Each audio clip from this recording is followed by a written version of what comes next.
Sunday. I'm not sure why I'm writing this down on paper and not on my computer. I guess I've just noticed some odd things. It's not that I don't trust the computer. I just need to organize my thoughts. I need to get down all the details somewhere objective. Somewhere I know that what I write can't be deleted or changed. Now that that's happened, it's just everything blurs together here, and the fog of memory lends a strange cast to things. I'm starting to feel cramped in this small apartment. Maybe that's the problem. I just had to go and choose the cheapest apartment, the only one in the basement.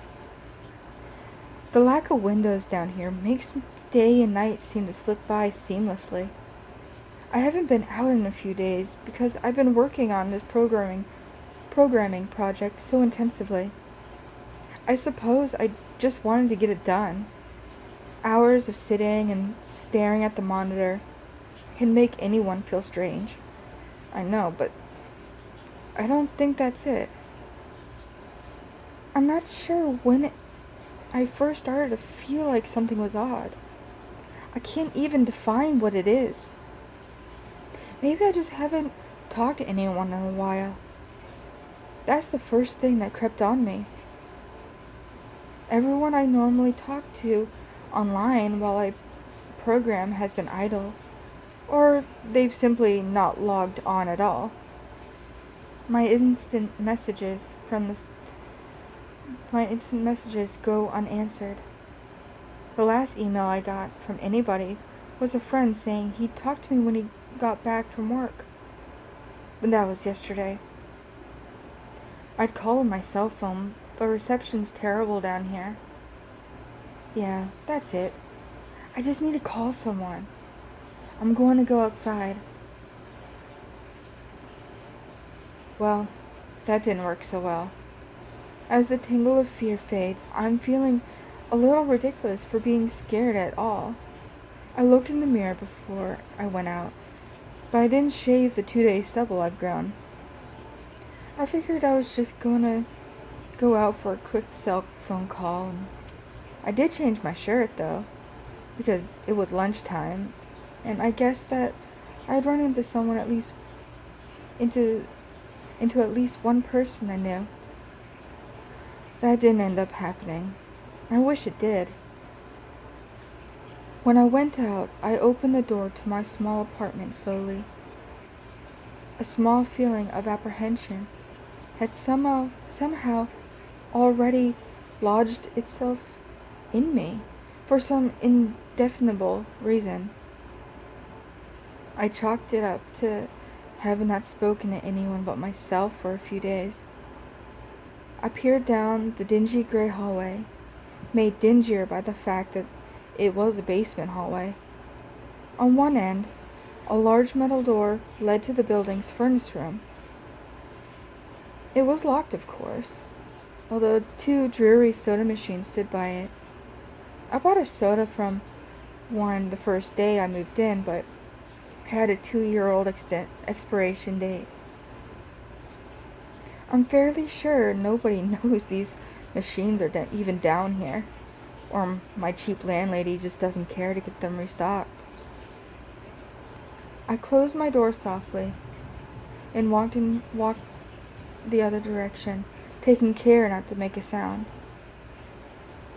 I have no idea why I chose to do that, but it was fun giving in to the strange impulse not to break the droning hum of the soda machines, at least for one moment. I got to the stairwell and took the stairs up to the building's front door. I looked through the heavy door's small square window and received quite the shock. It was definitely not lunchtime. City gloom hung over the dark street outside, and the traffic lights at the intersection in the distance blinked yellow.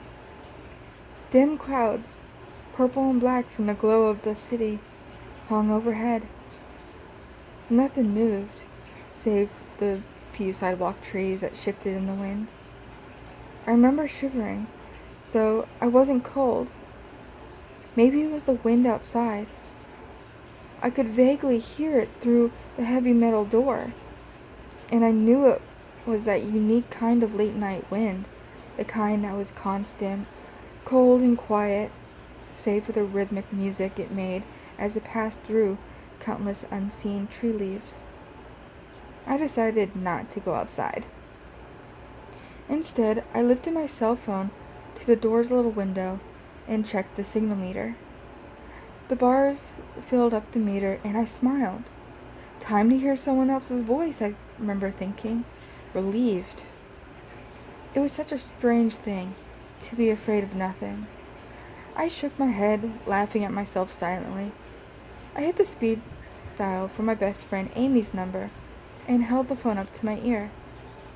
It rang once, but then it stopped. Nothing happened.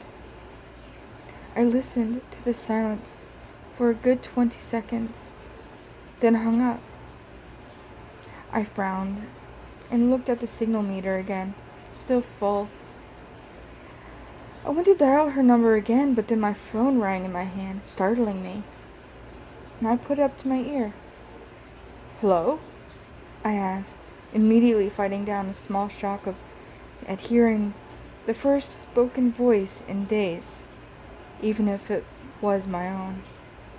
I had gotten used to the droning hum of the building's inner workings, my computer, and the soda machines in the hallway. There was no response to my greeting at first, but then finally a voice came. "Hey!" said a clear male voice. "Hey!" said a clear male voice, obviously of college age like me. "Who's this?" "John," I replied, confused. "Oh, sorry, wrong number," he replied, then hung up. I lowered the phone slowly and leaned against the thick brick wall of the stairwell. That was strange. I looked at my received call list, but the number was unfamiliar. Before I could think on it further, the phone rang loudly, shocking me yet again. This time I looked at the caller before I answered. It was another unfamiliar number. This time I held the phone up to my ear, but said nothing. I heard nothing but the general background noise of a phone. Then a familiar voice broke my attention. "John?" was the single word in Amy's voice. I breathed a sigh of relief. "Hey, it's you," I replied. "Who else would it be?" she responded. "Oh, the number. I'm at a party on 7th Street, and my phone died just as you were calling me. This is somebody else's phone, obviously." "Oh, okay," I said. "Where are you?" she asked. My eyes glanced over the drab whitewashed cylinder block walls and the heavy metal door with its small window. "At my building," I sighed, just feeling cooped up, and didn't realize it was so late. "Well, you should come here," she said, laughing. "Nah, I don't feel like looking for some strange place by myself in the middle of the night," I said, looking out the window at the silent, windy street that secretly scared me just a tiny bit. "I think I'm just gonna keep working or, go to bed." "Nonsense," she replied. "I can come get you. Your building is close to 7th Street, right?" "How drunk are you?" I asked lightheartedly. "You know where I live." "Oh, of course," she said abruptly. "I guess I can't get there by walking, huh?" "You could if you wanted to waste half an hour," I told her. "Right," she said. "Okay, I have to go. Good luck with your work." I lowered the phone once more, looking at the numbers flash as the call ended. Then the droning silence suddenly reasserted itself in my ears. The two strange calls and the eerie street outside just drove home my aloneness in this empty stairwell. Perhaps from having seen too many scary movies, I had the sudden inexplicable idea that something could look in the door's window and see me. Some sort of horrible entity that hovered at the edge of aloneness, just waiting to creep up on unsuspecting people that strayed too far from other human beings. I knew the fear was irrational, but nobody else was around, so I jumped down the stairs, ran down the hallway into my room, and closed the door swiftly as I could while still staying silent. Like I said, I feel a little ridiculous for being scared of nothing, and the fear has already faded. Writing this down helps a lot. It makes me realize that nothing is wrong. It filters out half-formed thoughts and fears and leaves only cold, hard facts. It's late. I got a call from a wrong number, and Amy's phone died, so she called me back from another number. Nothing strange is happening.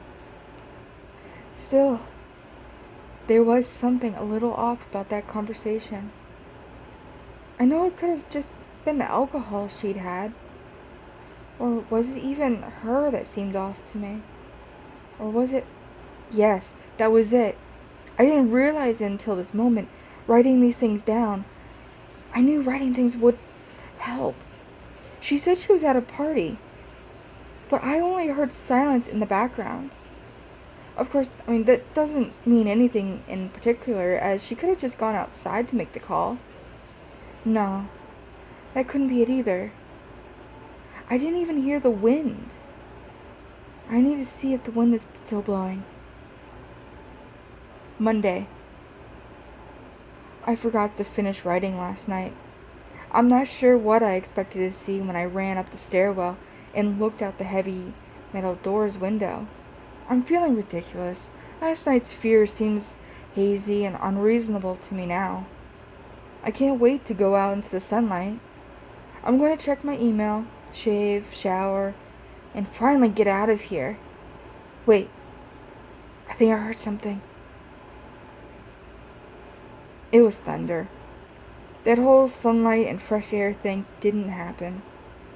I went out into the stairwell and up the stairs only to find disappointment.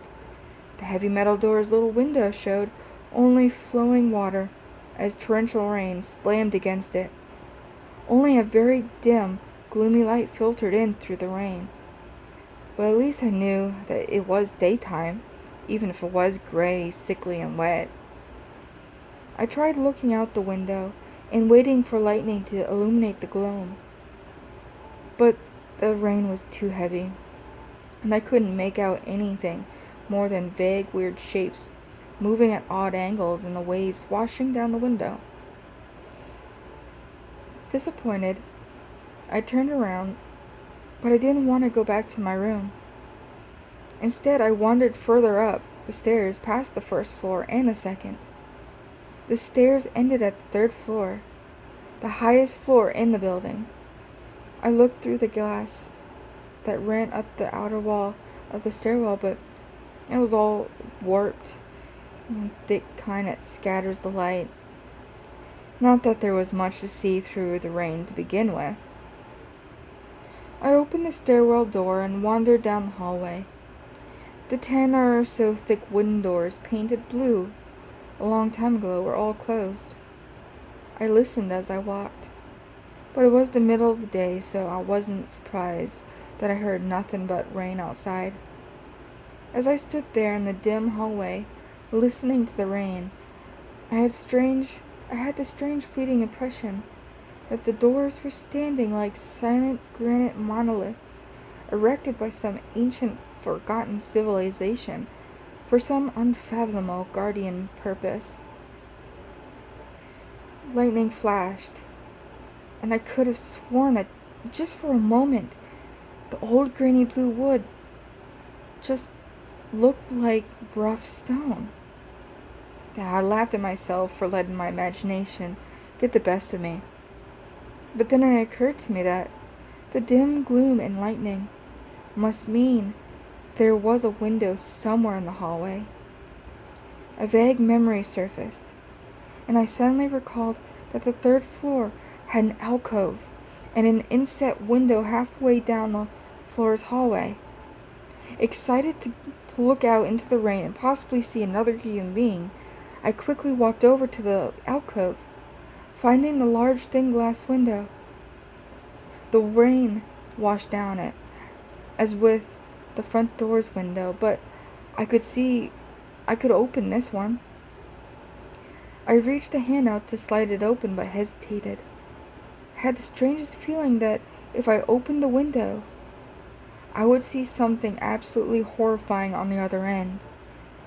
Everything's been so odd lately. So I came up with a plan, and I came back here to get what I needed. I don't seriously think anything will come of it, but I'm bored, it's raining, and I'm going stir-crazy. I came back to get my webcam. The cord isn't long enough to reach the third floor by any means, so instead I'm gonna hide it between the two soda machines in the dark end of my basement hallway. Run the wire along the wall and under my door, and put black duct tape over the wire to blend it in with the black plastic strip that runs along the base of the hallway's walls. I know this is silly, but I don't have anything better to do. Well, nothing happened. I propped open the hallway to the stairway door, steeled myself, then flung the heavy front door wide open, and ran like hell down the stairs to my room and slammed the door. I watched the webcam on my computer intently, seeing the hallway outside my door and most of the stairwell. I'm watching it right now, and I don't see anything interesting. I just wish the camera's position was different, so that I could see out the front door. Hey, someone's online! I got out an older, less functional webcam that I had in my closet to video chat with my friend online. I couldn't really explain to him why I wanted to video chat, but it felt good to see another person's face. He couldn't talk very long, and we didn't talk about anything meaningful, but I feel much better. My strange fear has almost passed. I would feel completely better, but there was something odd about our conversation. I know that I've said that everything seemed odd, but still, he was very vague in his responses. I can't recall one specific thing that he said, no particular name or place or event, but he did ask for my email address to keep in touch. Wait, I just got an email. I'm about to go out. I just got an email from Amy that asked me to meet her for dinner at the place we usually go. I do love pizza, and I've been eating random food from my poorly stocked fridge for days, so I can't wait. Again, I feel ridiculous about the odd couple of days I've been having. I should destroy this journal when I get back. Oh, another email. Oh my God. I almost left the email and opened the door. I almost opened the door, but I read the email first. It was from a friend I hadn't heard from in a long time, and it was sent to a huge number of emails that must have been every person he had saved in his email address list.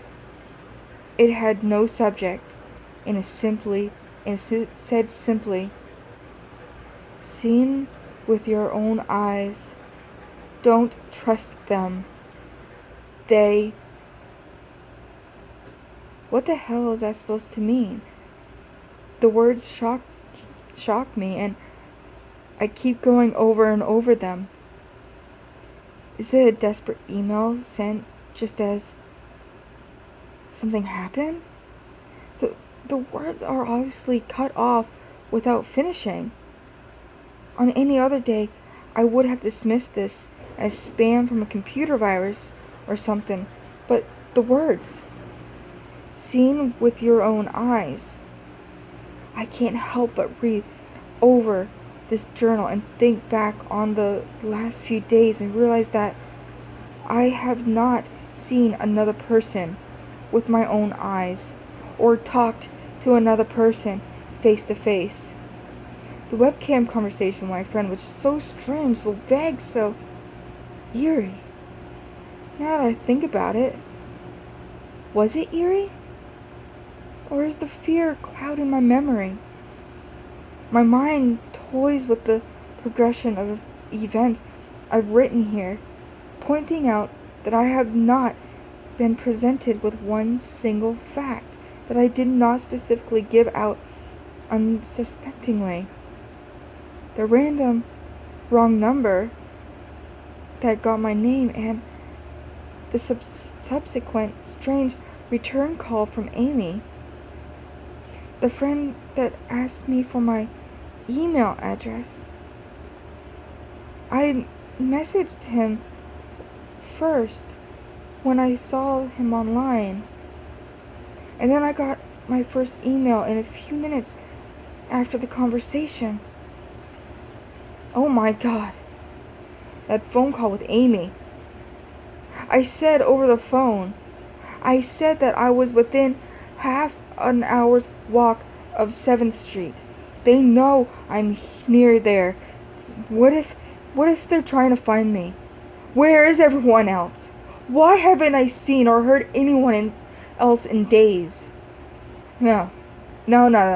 This is crazy. This is absolutely crazy.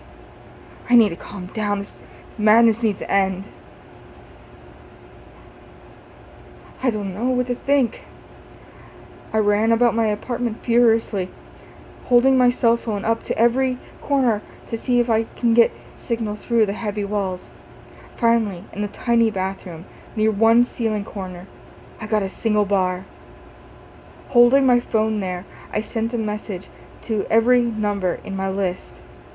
Not wanting to betray anything about my unfounded fears, I simply text, "You seen anyone face to face lately?" At that point, I just wanted any reply back. I didn't care what the reply was, or if I embarrassed myself. I tried to call someone a few times, but I couldn't get my head up high enough. And if I brought my cell phone down even an inch, it lost signal. Then I remembered the computer and rushed over to it. I instant messaged everyone online. Most were idle or away from their computer. No one responded. My messages grew more frantic, and I started telling people where I was and to stop by in person for a host of barely passable reasons. I didn't care about anything by that point. I just needed to see another person. I also tore apart my apartment, looking for something that I might have missed. Some way to contact another human being without opening the door. I know it's crazy. I know it's unfounded, but what if? What if? I just need to be sure. I taped the phone to the ceiling in case. Tuesday. The phone rang. Exhausted from last night's rampage, I must have fallen asleep. I woke up to the phone ringing and ran into the bathroom, stood on the toilet, and flipped open my phone, taped to the ceiling. It was Amy. I feel so much better. She was really worried about me and apparently had been trying to contact me since the last time I talked to her. She's coming over now. And yes, she knows where I am without me telling her. I feel so embarrassed. I am definitely throwing away this journal before anyone sees it. I don't even know why I'm writing in it now. Maybe it's just because it's the only communication I've had at all since. God knows when. I look like hell, too. I looked in the mirror before I came back in here. My eyes are sunken, my stubble is thicker, and I just look generally unhealthy. My apartment is trashed, but I'm not going to clean it up. I think I need someone else to see what I've been going through. These past few days have not been normal. I am not one to imagine things. I know I've been the victim of extreme probability, but I probably missed seeing another person a dozen times. I just happened to go out when it was late at night, or the middle of the day when everyone was gone. Everything's perfectly fine. I know this now. Plus, I found something in the closet last night that helped me tremendously. A television.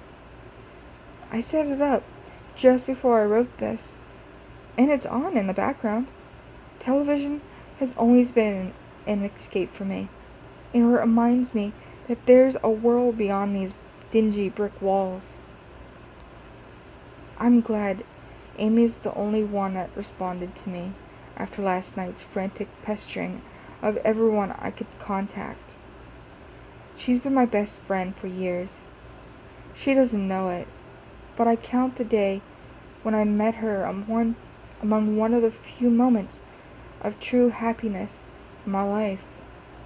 I remember the warm summer day fondly.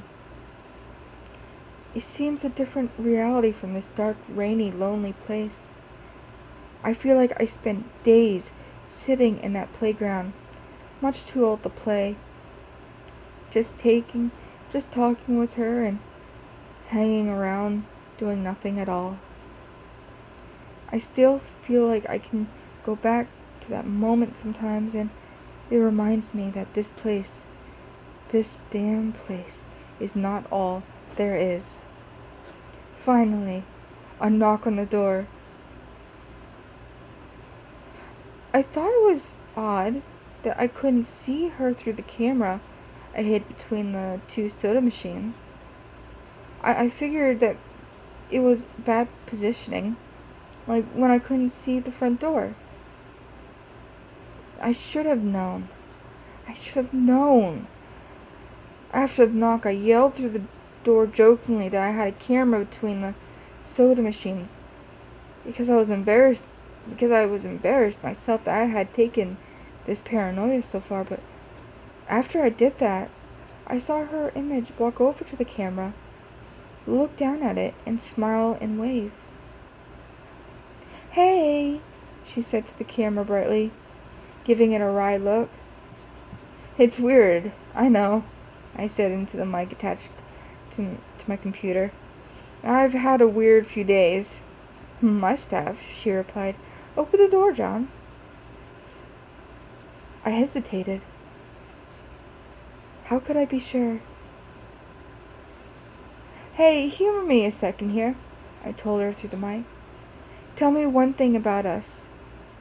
Just prove to me you're you." She gave the camera a weird look. Alright," she said slowly, thinking. "We met randomly at a playground when we were both way too old to be there." I sighed deeply as reality turned and fear faded. God, I've been so ridiculous. Of course it was Amy. That day wasn't anywhere in the world except in my memory. I'd never even mentioned it to anyone, not out of embarrassment, but out of a strange, secret nostalgia and a longing for those days to return. If there was some unknown force at work trying to trick me, as I feared, there was no way they could know about that. "Alright, I'll explain everything," I told her. "Be right there." I ran to my small bathroom and fixed my hair as best as I could. I looked like hell, but she would understand. Snickering at my own unbelievable behavior and the mess I'd made of the place, I walked to the door. I put my hand on the doorknob and gave the mess one last look.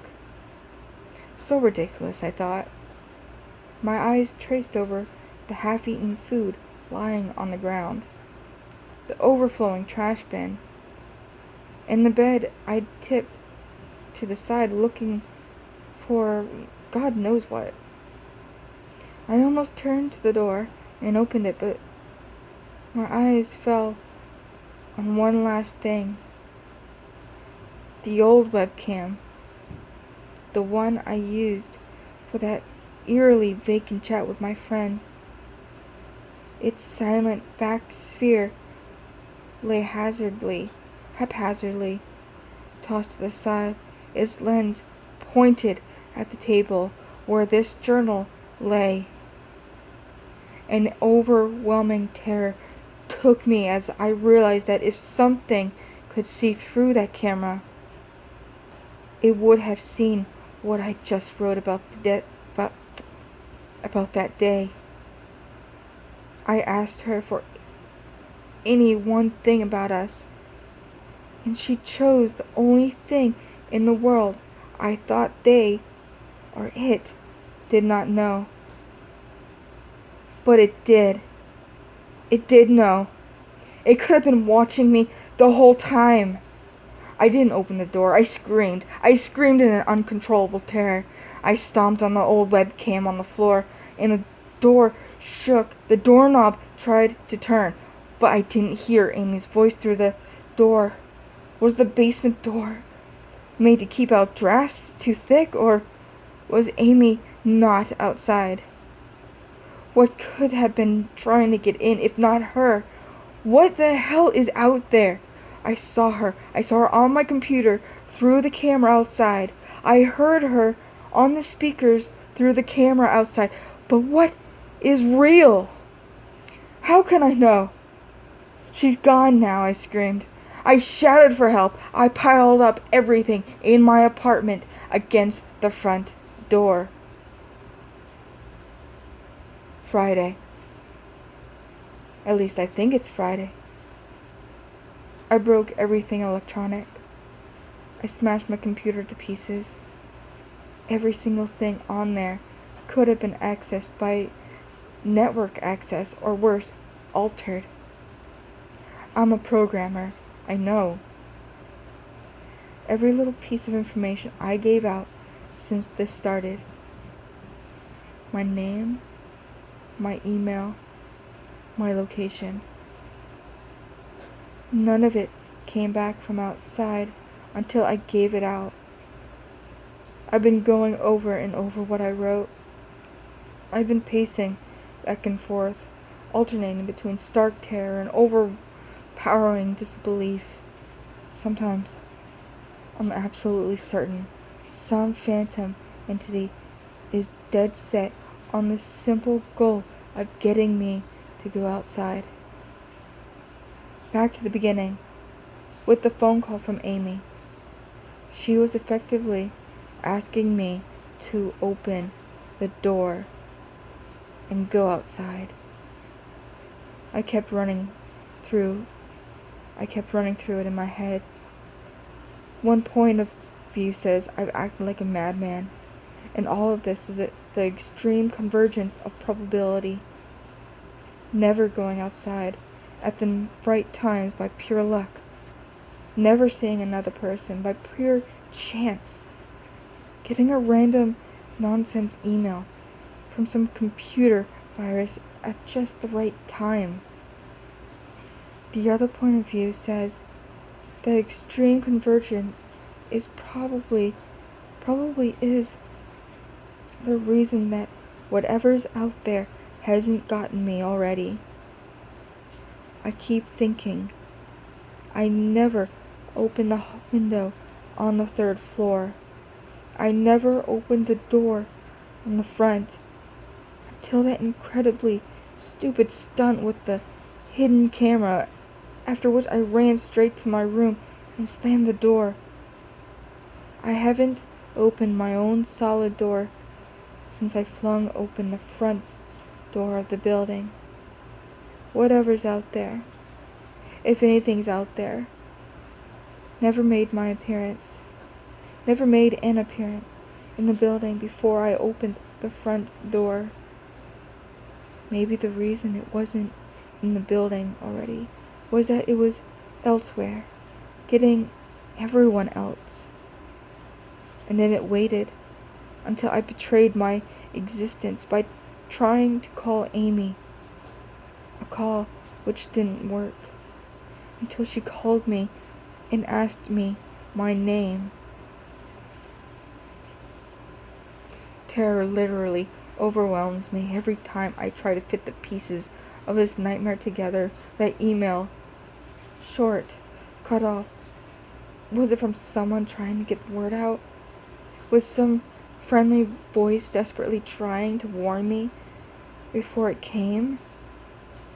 Seen with my own eyes. Don't trust them. Exactly what I've been so suspicious of.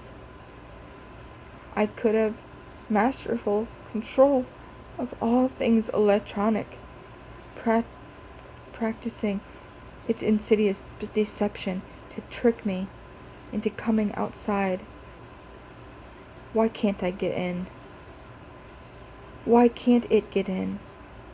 It knocked on the door. It must have some solid presence. The door.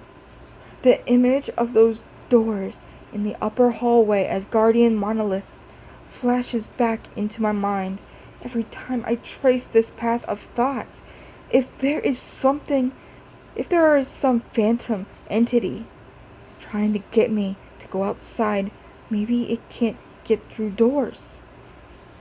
Keep thinking back over all the books I've read or movies I've seen, trying to generate some explanation for this. Doors have always been such intense foci of human imagination, always seen as wards or portals of special importance. Or perhaps the door is just too thick. I know that I couldn't bash through any of the doors in this building, let alone the heavy basement ones. Now, aside from that, though, the real question is, why does it even want me? If it just wanted to kill me, it could do it any number of ways, including just waiting until I starve to death. What if it doesn't want to kill me? What if it has some far more horrific fate in store for me? God, what can I do to escape this nightmare? A knock on the door. I told the people on the other side of the door I need a minute to think, and I'll come out. I'm really just writing this down so I can figure out what to do. At least this time I heard their voices. My paranoia, and yes, I recognize I'm being paranoid, has me thinking all sorts of ways that their voices could be faked electronically. There could be nothing but speakers outside, stimulating human voices. Did it really take them 3 days to come talk to me? Amy is supposedly out there along with 2 policemen and a psychiatrist. Maybe it took them 3 days to think of what to say to me. The psychiatrist's claim could be pretty convincing. If I decided to think that all this has all been a crazy misunderstanding and not some entity trying to trick me into opening the door. The psychiatrist had an older voice, authoritarian but still caring.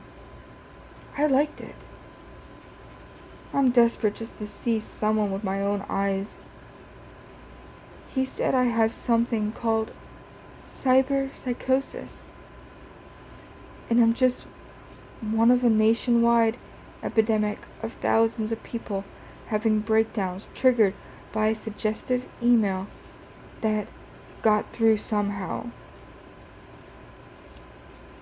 I swear he got through somehow. I think he means spread throughout the country inexplicably, but I'm incredibly suspicious of that entity, that the entity slipped up and revealed something. He said I'm part of a wave of emergent behavior, that a lot of people are having the same problem with the same fears, even though we've never communicated.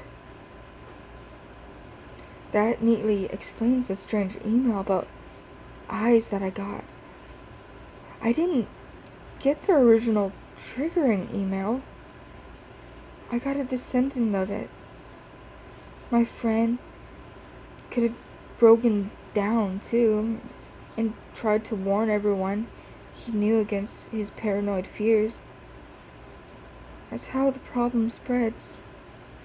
The psychiatrist claims. I could have spread it too with my texts and instant messages online to everyone I know. One of those people might be melting down right now after being tricked by something I sent them. Something they might interpret any way that they want. Something like a text saying, "Seen anyone face to face lately?" The psychiatrist told me that he didn't want to lose another one. That people like me are intelligent, and that's our downfall. We draw connections so well that we draw them even when they shouldn't be there. He said it's easy to get caught up in paranoia in our fast-paced world, constantly changing place where more and more of our interaction is simulated. I have to give him one thing. It's a great explanation. It neatly explains everything. It perfectly explains everything, in fact.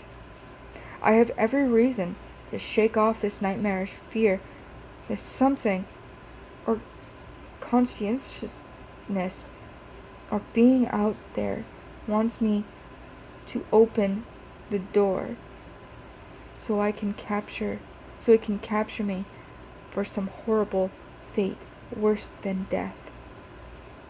It would be foolish, after hearing that explanation, to stay in here until I starve to death, just despite the entity that might have got everyone else. It would be foolish to think that, after hearing the explanation, I might be one of the last people left alive on an empty world, hiding in my secure basement room, spitting some unthinkable, deceptive entity just by refusing to be captured.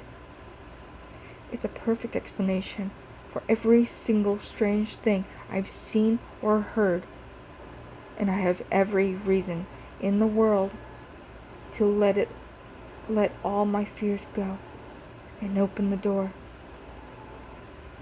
That's why I'm not going to. How can I be sure? How can I know what's real and what's deception? All of these damn things with their wires and their signals that originate from unseen origin. They're not real, I can be sure. Signals through a camera, faked video, deceptive phone calls, emails, even the television lying broken on the floor. How can I possibly know it's real? It's just signals, waves, light. The door is bashing on the door. It's trying to get in. What insane mechanical contrivance could it be using to stimulate the sound of man attacking a heavy wood door so well? At least I'll finally see with my own eyes. There's nothing left in here for it to deceive me with. I've ripped apart everything else. I can't deceive my eyes. Can it?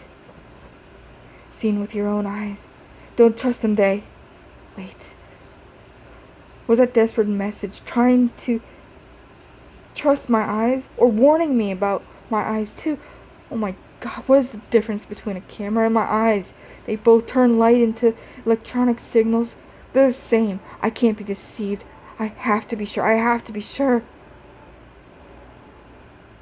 Date unknown.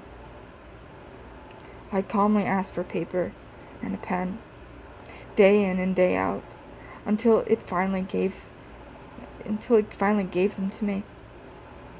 Not that it matters. What am I going to do? Poke my eyes out? And the bandages feel like part of me now. The pain is gone. I figured this will be one of my last chances to write legibly, as without my sight to correct mistakes, my hands will slowly forget the motions involved.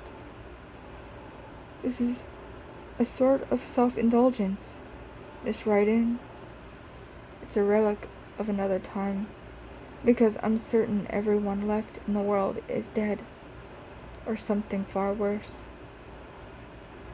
I sit against the padded wall every day. The entity brings me food and water. It masks itself as a kind nurse, as an unsympathetic doctor. I think it knows that my hearing has sharpened considerably now that I live in darkness. It fakes conversations in the hallways on the off chance that I might overhear. One of the nurses talks about having a baby soon. One of the doctors lost his wife in a car accident. None of it matters. None of it is real. None of it gets to me. Not like she does. That's the worst part. Part I almost can't handle. The thing comes to me masquerading as Amy. Its recreation is perfect. Sounds exactly like Amy. Feels exactly like her. It even produces a reasonable facsimile of tears that it makes me feel on its lifelike cheeks. When it first dragged me here, it told me all things I wanted to hear. It told me that she loved me, that she had always loved me, and that it didn't understand why I did this. That we could still have a life together. If only I would stop insisting that I was being deceived. It wanted me to believe. And oh, it needed me to believe that she was real. I almost fell for it. I really did. I doubted myself for the longest time. In the end, though, it was all too perfect, too flawless, and too real. The false Amy used to come every day, and then every week, and finally stopped coming altogether. But I don't think the entity will give up. I think the waiting game is just another one of its gambits. I will resist it for the rest of my life, if I have to. I don't know what happened to the rest of the world, but I do know that this thing needs me to fall for its deceptions. If it needs that, then maybe, just maybe, I am a thorn in its agenda. Maybe Amy is still alive out there, somewhere, kept alive only by my will to resist the deceiver. I hold on to that hope, rocking back and forth in my cell to pass time. I will never give in. I will never break. I am a hero. The doctor read the paper the patient had scribbled on. It was barely readable, written in the shaky script of one who could not see. He wanted to smile at the man's steadfast resolve, a reminder of the human will to survive, but he knew that the patient was completely delusional. After all, a sane man would have fallen for deception long ago. The doctor wanted to smile. He wanted to whisper words of encouragement to the delusional man.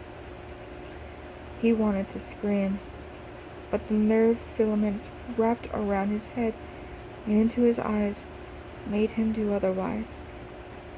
His body walked into the cell like a puppet, and told the patient once more that he was wrong and that there was nobody trying to deceive him.